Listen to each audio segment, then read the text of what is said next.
Like, Da, da, theme song, theme song. Da, da, da. I'm Tanya, I'm Nikki. and we're 1000 Eyes and One, back again with Wheel of Time, Season 2, Episode 2. To find previous episodes, go to thousandeyespodcast.com.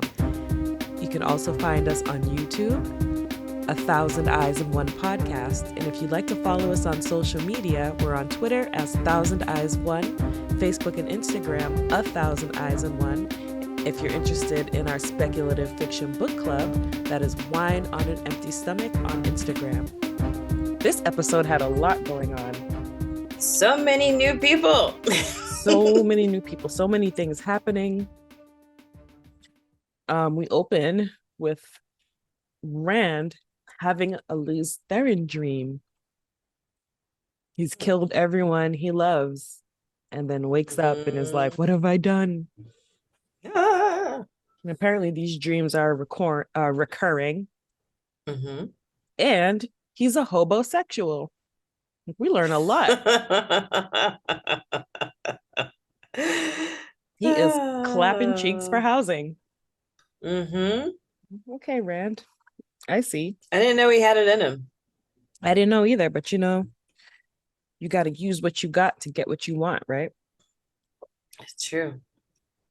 It ain't tricking if you got it. So yeah, he's got this older lady, Celine, interested in him, looking for a young, supple young man to warm her bed. Warm her bed. That's a good way to put it. I was going to say something far more vulgar. We also see that Rand is working in an asylum. My first thought was, is this an asylum for men that can channel? Me too. But then when we met the old man, it seemed like he had like Alzheimer's. Yeah. He wasn't like one power mad. Right. I was like, look at Rand. He's found his calling. He's so gentle with them. I liked to see that. Yeah. So Rand's working in the asylum and we see this like gentler side. Well, I mean, he's always been kind of gentle, right? Yeah. He's a little soft. Yeah, he's a good guy. Until we see him beat the shit. Shit out of he also had it coming. I mean, yeah, I guess it doesn't say about his coworker, but yeah, no, he beats the shit out of him. Absolutely. He looks like he was just trying to scare him and just like it went too far. It did seem like he was just trying to scare him. He's trying to be a bully, which was surprising coming from Rand. Yeah. And then he's unable to control the power, so now he's like using his fire fists to beat the shit out of asylum guy. And we've never seen him be so violent. No, we've only seen him pouty. Yeah, we've definitely seen him pouty, but we've never seen him like vicious. And it makes me wonder, is that a hint of madness coming from using the one power? Like, are those the first whispers that he might be going mad? Maybe. Because would old Rand have sought out the asylum guy and beat his ass? No, not like on a random like festival night. Everybody's out there having a good time. I feel like old Rand would have like been in a tavern with a beer, missing his friends. Yeah. Not just like waiting to beat somebody up. And sure, the guy was a dick to him earlier in the day, right? Right. But he's absolutely a dick. But nothing that him close to death. Yeah, that surprised me. Like he could have just embarrassed him or something, dumped ale on his head, slapped him down like once. Slapped him and called him a buffoon. Yeah, he didn't need to like, because I wasn't even sure he was alive, but the subtitles said, it was because I watched the subtitles and it said like groaning softly or something like that. And I was like, oh, okay, so he's alive. Because I was like, Rand killed a guy. Yeah. And walked away like it was nothing. Well, no, that's not. He was like, he was a little bit horrified. He was like, yeah. But I was just like, what the fuck is that? I didn't expect him to do that. It's just very unlike him, out of character. So it does make me wonder as well, like, is this the one power, beginning to corrupt the edges of his soul? Stay I did wonder tuned. that. I'm here And for Mad Rand. I don't like, obviously you won't spoil anything, but of like course not. I'm here for him to go crazy. And very quickly, we kind of see, well, not very quickly, towards the end of the episode, we see that him taking Asylum Guy's place was kind of planned because he wanted to meet Hmm. Logain. I didn't know he had intrigue in him. I didn't either. I thought he was just mad for this old man. Yeah. But although when the his coworker had said that he gets to meet the more famous clients, I immediately thought of Logain. Yeah. Yeah. Made me wonder if Logain was there. But that was when I was also thinking it was a place for men who channel. Who channeled, right? But the men who channel, they're kept at the tower. But Logain's different. So this was a Big plan all baller. along. This was Yeah. Rand's plans to get one-on-one time with Rand's plan. Logain. Rand's plan. So Moraine and Lan are healing. I didn't know that you can Only be their left. physical wounds. Yeah, only their physical wounds. We learned that the healing that the sisters do isn't just like magic, like you're weak from it. Hmm. So, Lan's not at 100%, neither is Moraine. And Moiraine treats him like shit again. And she's like, get whoever This to is your saddle. fault. She get like Tomas to saddle my horse. I don't want my saddle slipping. Like, bitch. Why are you being such a jerk? Like, bitch. Like, how dare you? Not only did he like almost save your life, but he almost died. He almost died for you, which he took an oath to do. And you wouldn't have It's been like, I in know this she's up to situation some to begin shit. with. Yeah. You wouldn't have Yeah, been in it's this so funny. situation to begin with if you weren't dodging him. Yeah, it's so funny that how I have like a higher tolerance for her nonsense than I do for Nynaeve's, because I feel like she's got more, she's making informed decisions as far as I know, right? Right. And I can tell that she is trying to protect Lan by pushing him away, but we know that that doesn't really work unless Mm-hmm. you do it consistently over a matter of years. But otherwise, Spoken from experience. maybe a little bit.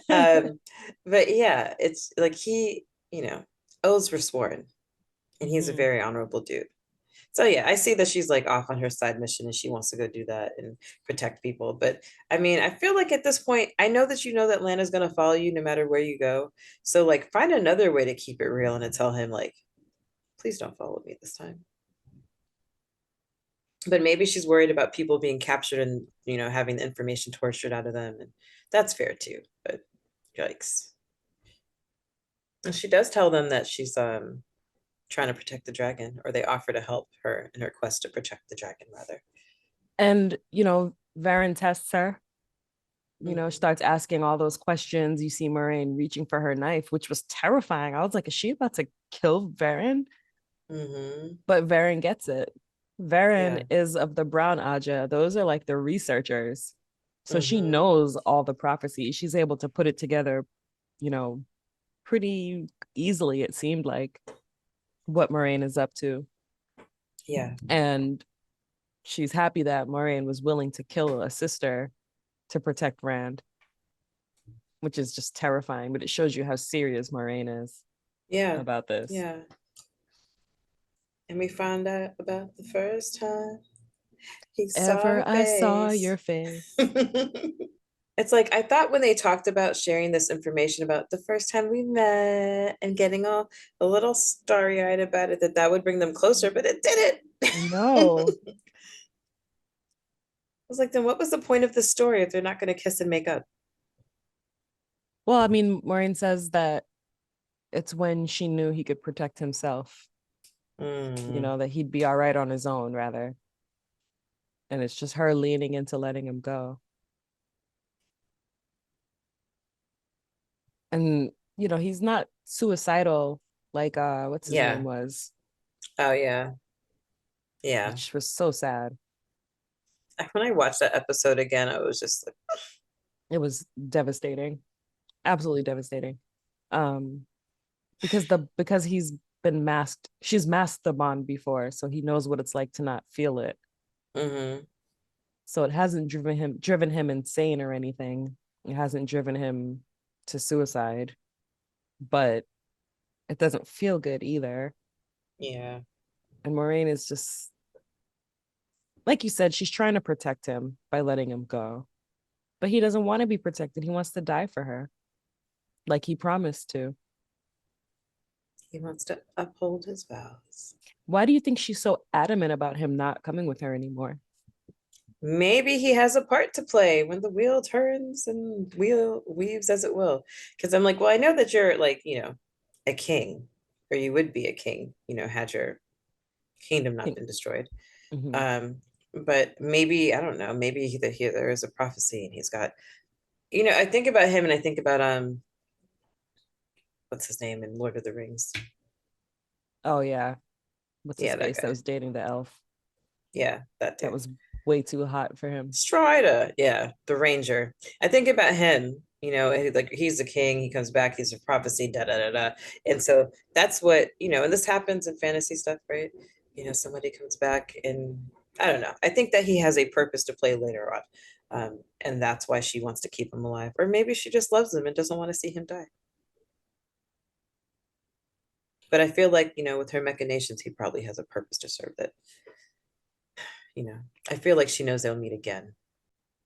Yeah. The conversation about how Moiraine and Lan met, I also found interesting. He thinks it's assassins from his Carnera, which, excuse me. We learned what a Carnera is. Did you pick up? Did you catch that? The No. older woman who takes the young man's virginity to teach him the ways Oh, of right, love. right, right, right, right, right, right. Yeah. And Yeah. I of forgot that course, that was the thing. of course, horny Adelaus is like all the way into it. So what did But you learn? There I will be did a test. I did like that story though of, him not believing she's an Aes Sedai, them almost fighting. She didn't use the one power on him for some reason, and he got to throw her Mhm. into a pond. Way to humble Moiraine, right? Mhm. She seems like such a serious person. Remember in last season when the warder who killed himself, when he jokes about what their dinners must be like, because Yeah. neither of them really talk or anything. Mhm. So I enjoyed the story, but like you said, I thought the point was for them to for her to kind of want to bring him closer, and instead it was Yeah. her wanting to push him away even more, which is sad. It was sad. Wah. When let's Oh. talk about Elias the sniffer. The sniffer? Yeah, the Right. tracker, but he's like those pigs that you used to hunt for truffles. Yeah. I guess that makes sense. He's a wolf man, Right, because Those sense. And we see Perrin like not understanding, like he smells things. yeah, Uno, it pisses Uno off. I liked Uno with his stories Hmm. about how close he is to Padan Fain, how we always just missed him. Um, yeah, he's not really into this dude tracking by just sniffing away at the air, but obviously it's working. Yeah. I mean, Perrin, it must be really off-putting. oh yeah, a little bit. Perrin has visions. He wasn't having visions before. It just Mm. seemed like wolves were following him. But now he's having visions that he doesn't even realize are visions right away. Mm-hmm. So that's a new power It is a for new him power. to get used to. So then And that it's like makes me think it's like no wonder Moiraine was confused about which one is the dragon. They're all able to do crazy things. yeah, yeah, she definitely didn't have a wolf man on her radar, I don't think. Mm-mm. Mm-mm.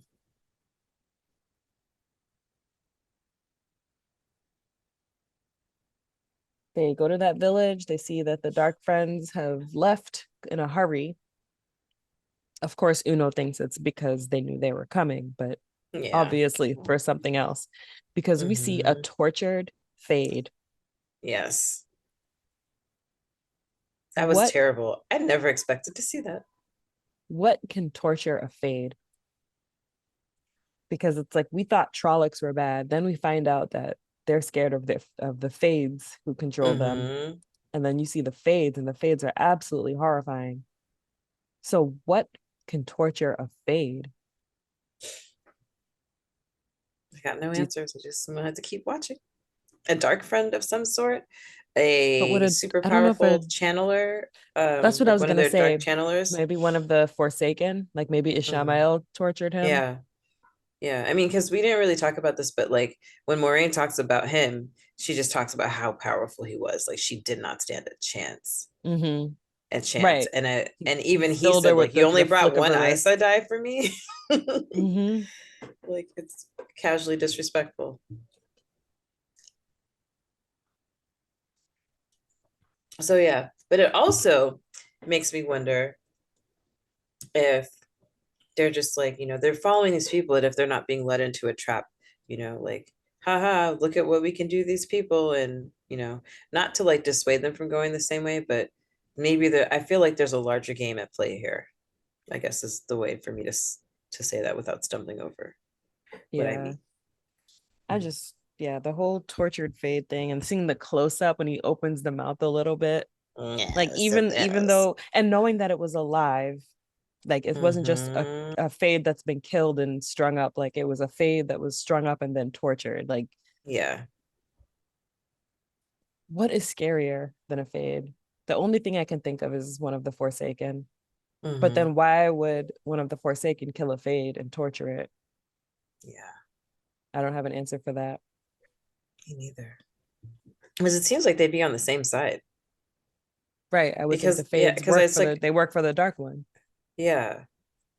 And I'm getting like I'm like crossing like two other books into this. So where am I with I don't know, like, because it seems to me that the Fades are just like pure evil and are driven by whatever the Dark One wants.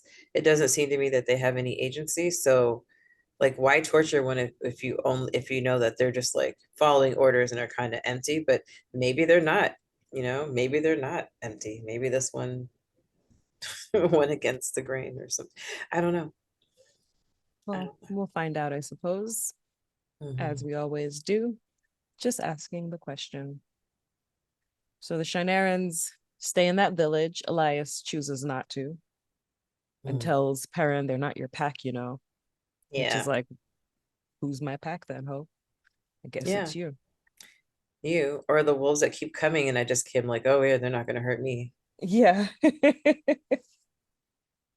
Little do they know they have absolutely picked the wrong village for the night Oh because my we meet God. the Sanshen. Is that what they're called? Yeah. What's old girl with the mask from Game of Thrones? Oh, Quaith. Quaith. Yeah, they remind me of Quaith. I was like, Yeah. oh my God, it's her people.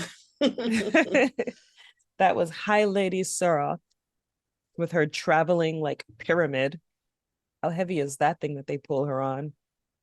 The way Dude. she gives her orders with just a flick of her fingers with those Oh my gosh, long those long nails. things. Ooh, she's Ugh. terrifying just from that alone. Yeah, Before she even got into what they were doing. I love that mask and like Yeah. the arm pieces that just like costuming, yes. Sanchin soldiers show up. They pull Perrin out of bed. They're attacking the village. They have Mm, Loyal, acting out of character. He's throwing people around. And the Shinarans really put up a good fight for they just a did. small group of men. One of them wasn't even Mm-hmm. like dressed yet. Like they they He put was up a shaving. really good they put up a really good fight, and it was simply being outnumbered. Mm, Sorry, kicked something over. Um, it's simply being outnumbered. So you see, like the Shinarans are such fierce fighters. I liked seeing all of that, like just showing mm-hmm. exactly how badass they are. Yeah. And this High Lady Surat, we don't know who she is yet, but she's obviously terrible and powerful. And Yes. they get taken down by these channelers with gold mouths. That is the They were part that is so in this episode. badass. Yeah. It's just like I haven't like I've watched other people channel and I've thought it was always quite beautiful, but this is the first time that I was terrified. Right. Because Right. I mean, it was just like really short movements and boom, like so much power. yeah, and they're Wow. being and they're being controlled by the women behind them who are giving the Mhm. commands in the old tongue. Just wow. So like they shout the command and then their movements are like really swift and practiced and, organized. So crazy. Very crazy. Very, very powerful women with those gold things in their mouths. Their plates, yeah. Yeah. I'll tell you this, we're definitely gonna get more of that. Good. I like to see it. I like an enemy with a face. And in the book, it wasn't a gold plate in the mouth, it was they wore collars. Collars that were plate in the mouth. Yeah, it was collars that were attached to bracelets that the women giving the orders were doing it.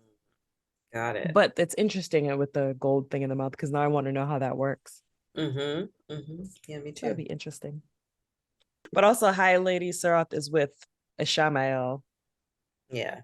So we know that there's no way the Seanchan are good. No. That's pretty clear. I'm assuming High Lady Serath knows who Ishamael is. Yeah. I'm assuming. I think so too. It's like, well, I don't know. He doesn't chant. Does he channel during this episode? I don't think so. No. I'm just like watching him kind of like, I'm wondering what his game is with her because it seemed like he was a little bit deferential and I was like, Well, she is the High Lady after all.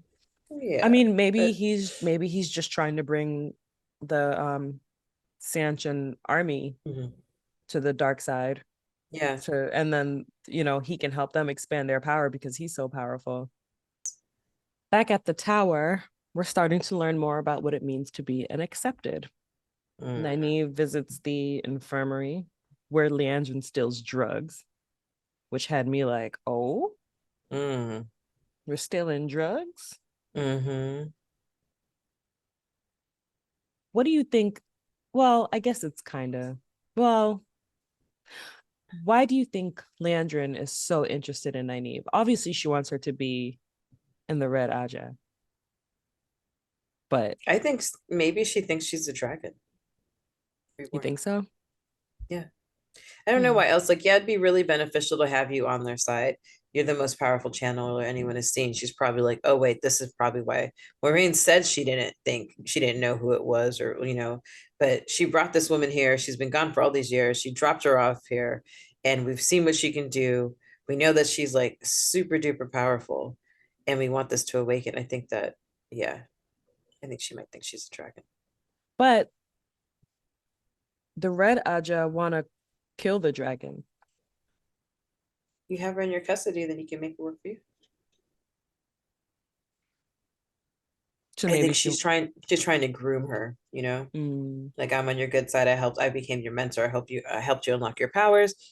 And now, there's a little bit of loyalty that needs to be owed there. And maybe she, it's like with what everybody says they're going to do with the One Ring, they want to use it for good, but it always ends up corrupting them. So, After the infirmary, later on in the episode, Nynaeve goes looking for Liandrin and realizes she's kind of disappeared into thin air. And that's how she finds out that the tower has a secret passageway. So she follows her out of the secret passageway where she's visiting a man who at first I thought was her boyfriend because I thought it was like her boyfriend that, is aging obviously faster than her because she mentions when she first takes Nynaeve out, she mentions that the one power slows their aging and they can live for hundreds of years. Yeah. And so then I see the super old man who she's calling my love. So I thought that was like her boyfriend, but we find out it's her secret son. Yeah, I thought it might have been like her dad. Because the thing that struck me first was like, oh shit, this is the guy Moiraine was talking about last season. Right. I know the man you visit, and I thought it was a lover. But me too. Well, so I thought it was a lover, and then briefly I thought maybe it was a dark friend that Moiraine thinks is a lover. Lightning. Like maybe Liandrin does have that one up, like, yeah, this guy I visit, you think he's my man, but actually he's a dark friend. But turns out it's just her secret son. I clearly had too much intrigue on my mind. Yeah, no, I was surprised. I was like, oh man, she's got a kid and the kid's like sick. And now it makes you a little bit sympathetic, right? Yeah, exactly. It's like, well, here you are caring for somebody in secret, and you and sneaking, like stealing from your sisters in order to do that.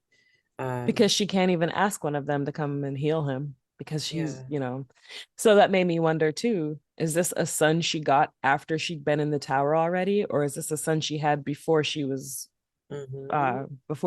Aes Sedai? Yeah.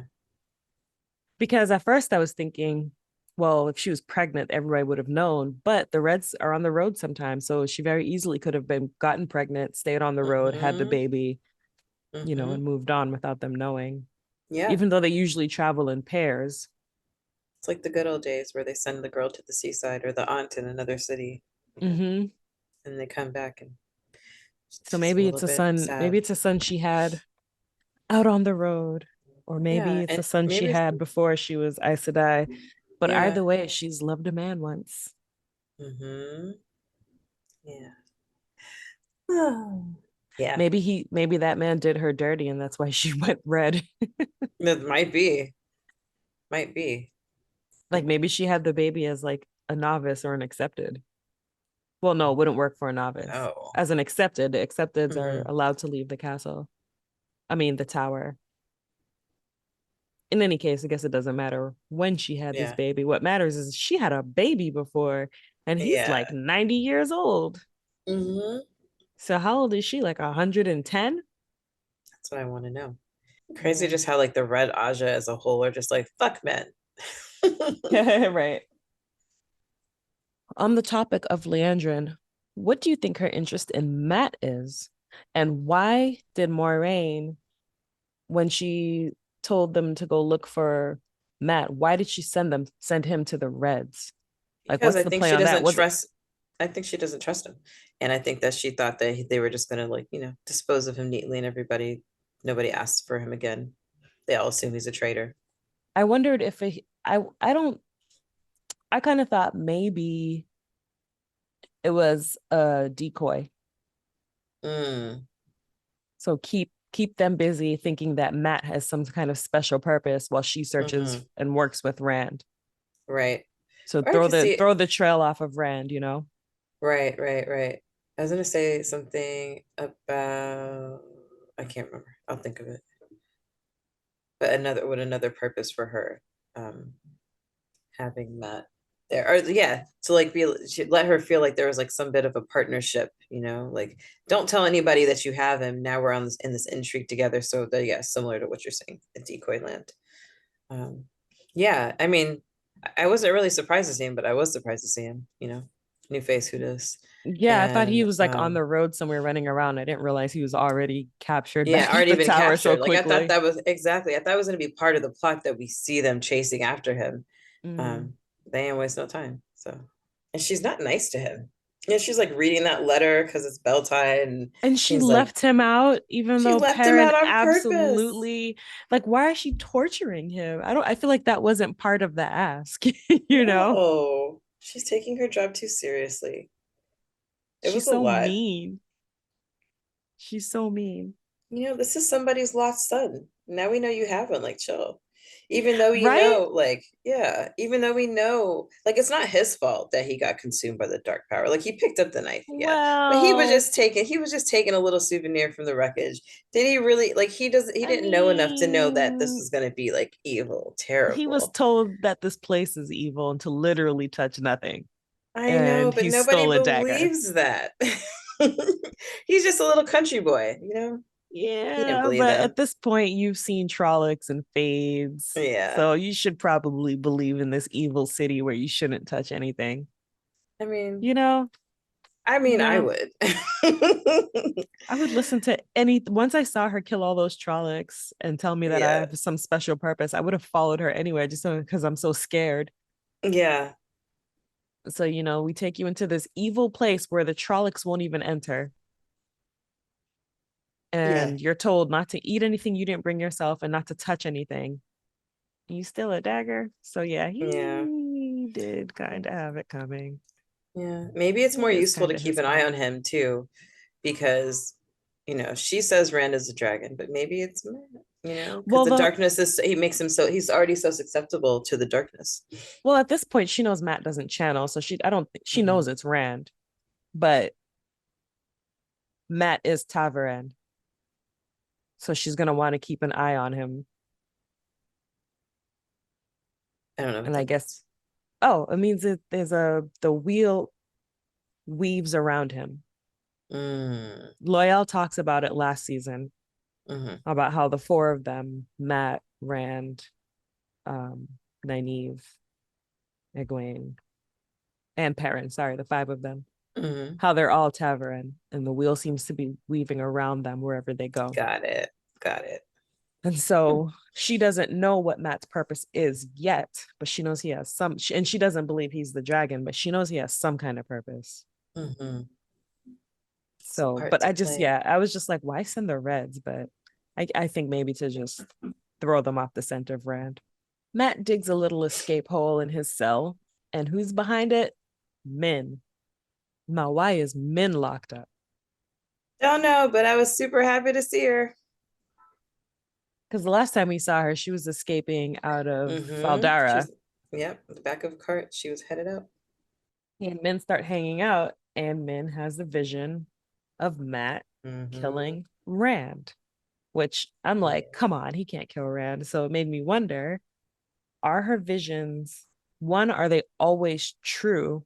And if like, or are they like kind of true? You know what I mean? Right. Like, they're not, maybe they're not literal. Or are they just visions of what could be if certain Yeah, paths that's what I are was gonna say. followed? It's like exactly. That's what I was thinking more along the lines is like, okay, going in this moment, this is what that vision is. But like, say he takes a left down the hallway and suddenly it's a different vision, Right. you know? Because I'm like, come on, Matt killing Rand by stabbing him in the belly. Is Matt a killer? He's a thief and a gambler, but is he a killer? Yeah, but Rand almost killed someone. Mm-hmm. So shit done changed. Yeah. But I still think Like Rand that might be a little bit. changes and love changes and best friends become strangers. I still think Rand might be a little bit mad though. Hmm. Just the whispers of madness on the edges. Yeah, I was glad to see him. And I'm glad to see that, he sees men, but it's because he's been like trying to break out of the cell, looking Right. for an escape. And he's like, oh shit, no, it's just another cell. But now he's got a drinking buddy. Elaine. Wait, one thing I did forget to mention is with Moraine and Lan is when she tells him we were never equals. Oh, stabbed me in the heart. Absolutely gut wrenching. You could see it's like you could see his heart breaking in real time. Mm-hmm. And when you think about it, when we see the other warders, they're very obviously not equals with their Right. Aes Sedai. Like remember at the camp last season, when one was ready to go, she just kind of nodded her head and he's like, oh, gotta go. So it's like, okay, Yeah. you are serving them. But I think Lan felt like it was different for him and Moiraine. And she can't lie. So she meant it when she said we were never equals. Although one question I had about her losing her power, if it means that she's lost her bond with Lan, does it mean she's lost her bond with the Oath Rod? So can she lie now? Oh, that's a great question. It's not like she would Stay tell us. tuned. But yeah, Yeah, can yeah. she lie now? Huh. Is she still bound to the Oath Rod? Because does that mean she can go back to the tower too? Because that was one of the oaths she took on the Yeah, Oath that's what I was Rod. gonna say, because she's like, she's technically not the same person now. Because The it's one the who's, power yeah. that That's a good binds. It's the question. power Yeah. that binds you. So like, how far does Right. that go? Yeah. I hope she was lying when she said we were never equals. That was Oh so yeah. sad. She probably wasn't. But a lady can dream. In that She's like, scene just because you're a also, king doesn't mean we're on the same level. right. But also in that scene, which I didn't notice the first time I watched it, but I noticed the second time was probably because I was like looking at my phone or something, SMH. He pulls the poem out of her saddlebag and when he Oh hears her yeah, yeah, coming, yeah. I tucks it peeped in his that. Yeah. jacket. Mm-hmm. And I thought about that. I was like, oh man, she's gonna get to where she's going and she's not even gonna have what it is. And then she's gonna look back and be like, that That motherfucker Lan. motherfucker. And made me wonder why he took it. I mean, obviously he knew she got it from, Or didn't give it back. well, yeah, that why he didn't try to sneak it back in instead of tucking it in his pocket. But we know that he's suspicious about her meetings Mm-hmm. and that she got that at one of these meetings he's been suspicious about. So obviously he wants to see what's in it. Mm-hmm. Yeah. And I think it's just like, okay, well, you think that we're done here, but I'm still going to track you because now I have, I have this thing that you need and I'm going to follow you to wherever you need to use it. Um, But does yeah. he hasn't even read it. He doesn't even know what it is. He hasn't, but he knows it's important. And would he even understand it if he did read it? Probably not, but he knows it's important and he knows that she needs it. So the bond continues. Elaine, the daughter heir of Andor. Mm-hmm. Egwene meets the daughter heir of Andor, Elaine, with all her servants, filling up her room with Lannister red and gold pillows and Yeah. furnishings. Yeah. When she said, It was interesting to me to see her because I didn't know anything about like the government of this land. right, it's not that clear. Yeah. Yeah. So it was interesting to see like what the like structure of the government because I didn't know anything about that. And I was like, oh, so there is somebody at the top because we just keep seeing Aes Sedai. I'm just figuring like they're the beginning and the end. But like of course there must be governments throughout these Mhm. lands. So yeah, Well, that was cool to Egwene's see her. father is like the mayor of the Two Rivers, but he must answer to someone, and then Mm-hmm. that someone answers to someone. Yeah. But it shows you. Okay, first of all, I really laughed when Elaine was like, "My room was filled with rubbish too." I was like, oh no, she's not making any friends. Girl, Like, how insulted would you be? very. If you came into my room and was like, "Wow, look at all this trash," like I'm Ariel. Look at this stuff. Isn't it neat? How So I love that they disabused her of the notion that she got to keep on any of that. Yeah, but it was interesting too because it shows you how secluded the Two Rivers really is, because we're seeing Yeah, everything from their point of view and Moiraine, but we've never even heard of this queen really, yeah. and she tells, well, obviously Egwene's not going to recognize her. It's not like they have pictures of her. But when she tells her name, Egwene still doesn't even recognize that. And you would think like you don't know what the queen's daughter name is, but they don't even know like who the queen is. They don't even know like what kingdom exactly they belong to, it seems like, because they're Right? just so secluded. No. They talk about these other towns in last season. They talk about other towns where like war is happening, and they talk about those towns as if they're so Mm-hmm. far away. But Tarvalon is Yeah, even so much further away if it took them months to get there. And right. it's like this entire world that these farming people don't even know exists because they barely leave. As Yeah. far as we know, like Tam is the one who's traveled the most, and he doesn't Isn't really it talk crazy about that it, Pat and Fane could have just kept coming in and just feeding them false information like all these years? right? Like there's dead rulers and like whatever is happening, or he just like comes and hits them with the scare tactics so nobody leaves the village because that's what they want, you know? Egwene Egwene and and Elaine. I like Egwene, Elaine. Elaine. Yeah, me too.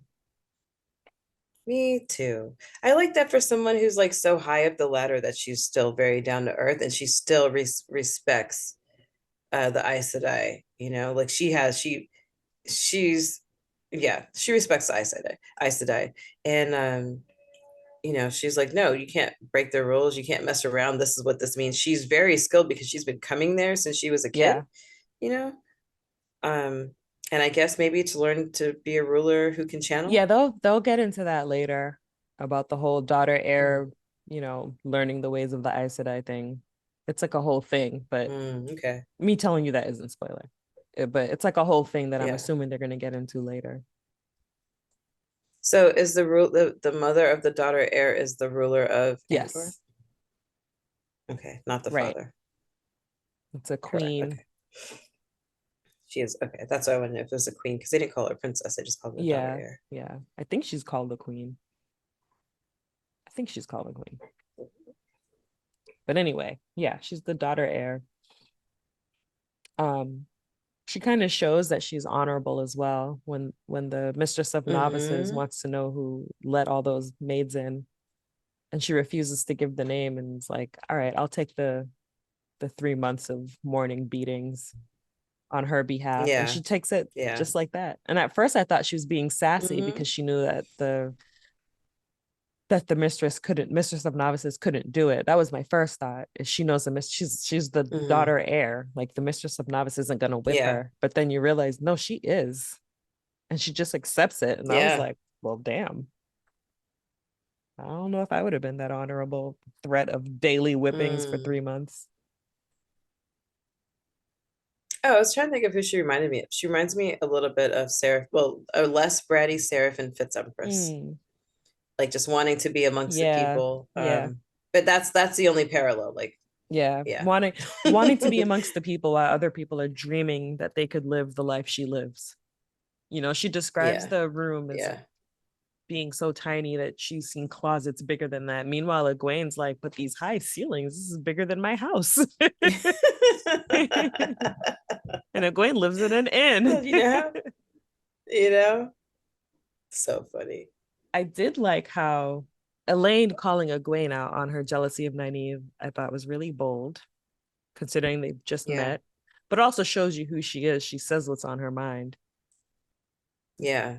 Um, And I think it was like when I absolutely didn't expect it, but I'm glad that she did because like you see what's happening and you know that she's a little bit sad and upset, but nobody has, when there are a couple moments, right, where they tell her that, Egwene, she's really powerful. And she like starts to smile and she's like, but Nynaeve has like 10 times that yeah, power. And she's just like, she gets deflated. She's constantly being deflated because here's this woman who doesn't even want to be here. And she's got all this raw talent and doesn't even like want to figure out how to harness it and direct it. And here she is, like, this is what she wanted to do and she's not as good. So yeah, it is right to call it jealousy because that is what it is. And it's okay to be jealous of someone who's like, got more power, but like, I mean, she even points out that the Aes Sedai don't even speak to her unless they're giving her orders or asking her where Nynaeve is, and that Nynaeve has been skipping yeah, yeah, classes and yeah, she disobeys, and then she moves up. And the fact that yeah. you know they talk about bringing Nynaeve into the accepted when she's still not even channeling without being forced into Mm-hmm. it. I'm sure that it's She's yeah, failing she's up just at an extraordinary she's rate. failing upwards. Absolutely. um I see why Egwene is jealous. I Mm-hmm. get it. I like that Elaine called her out on it and that now it's just out there and she's been forced to face it, like you Yeah. are jealous and you're gonna have to keep that Mm-hmm. jealousy in check. um so they're discussing Nynaeve Yeah. becoming unaccepted, and one of the things I found shocking was how much input we got from Elaine's warders, from Alana's warders. Oh yeah. I kept being like, Yeah. excuse me? Excuse me? Like, who asked you? Yeah. Because they're warders, they're not sisters. And the mistress of Mm-hmm. novices, whose name I just cannot recall, even says at one point, some things are best kept between sisters, because Alana asks her where her warder is. It shows us how different Alana's relationship with her warders is compared to the other sisters. Yeah. But the fact that they were even allowed to speak up kind of shocked me, because it's not warder business. Whatever No, it's Alana not. decides to But tell them, it can be their business. But in a meeting with another sister, mm-hmm. I would think, because we didn't see warders in the room last season when they had the huge meeting with the sisters who returned with Right. No, Logain. they weren't there. Yeah. So you would think that warders are not a part of this, but Alana is a bit of a rule bender. Yeah. I do like her. Me too. Do like her a lot. And I did appreciate them like giving her, you know, the facts. Like, this is how it really is. Like, you know, but then also, you know, and this is from the first episode, they're like, you're not gonna disrespect our girl. She is Alana Aes Sedai to Oh you. yeah. She's like, Alana is a real piece of, and he's like, Alana Sedai to you. And I was like, that's right. Yeah. Like, excuse me, my good bitch. You are not gonna bad talk my Aes Sedai No. in front of me. No. She got a little too comfortable, a little too Exactly. familiar. Like, just because you're training with them every day and you're building up a relationship doesn't mean you get to shit talk their lady. Yeah. You still have dues to pay. She definitely overstepped. Yeah. But she's called to being accepted, which Liandrin at this point regrets. She hates her now. Respects her, but hates her. And she's brought down, and where they have their little cult ceremony with the script. Dude. I knew there had to be something like super duper weird going on there. Because I was like, where do people, like, how does one become an Aes Sedai? Like, what is a test? There's always a test. So next episode, we're going to find out do you watch the previews for the next episode? I accidentally did. Oh, you did?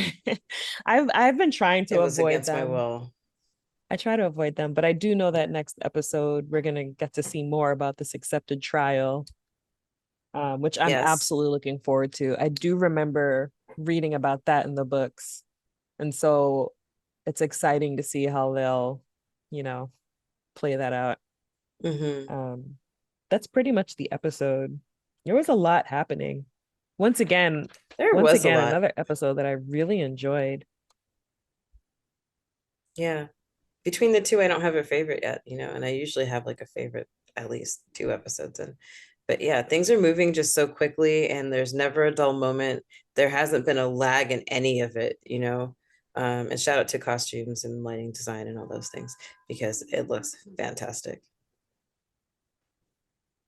Yeah.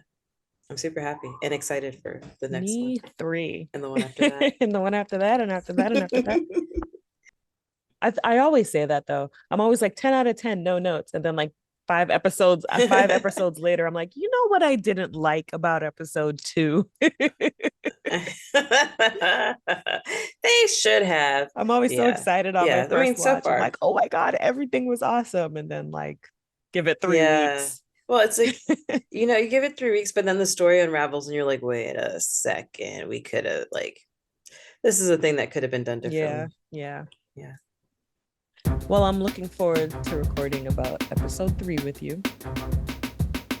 I'm looking forward to recording with you too. It's been a pleasure. Always. I've been Tanya. And I'm always Nikki. Bye. Bye. To find previous episodes, go to thousandeyespodcast.com. You can also find us on YouTube, 1,000 Eyes in One Podcast. And if you'd like to follow us on social media, we're on Twitter as 1,000 Eyes One, Facebook and Instagram, 1,000 Eyes in One. If you're interested in our speculative fiction book club, that is Wine on an Empty Stomach on Instagram.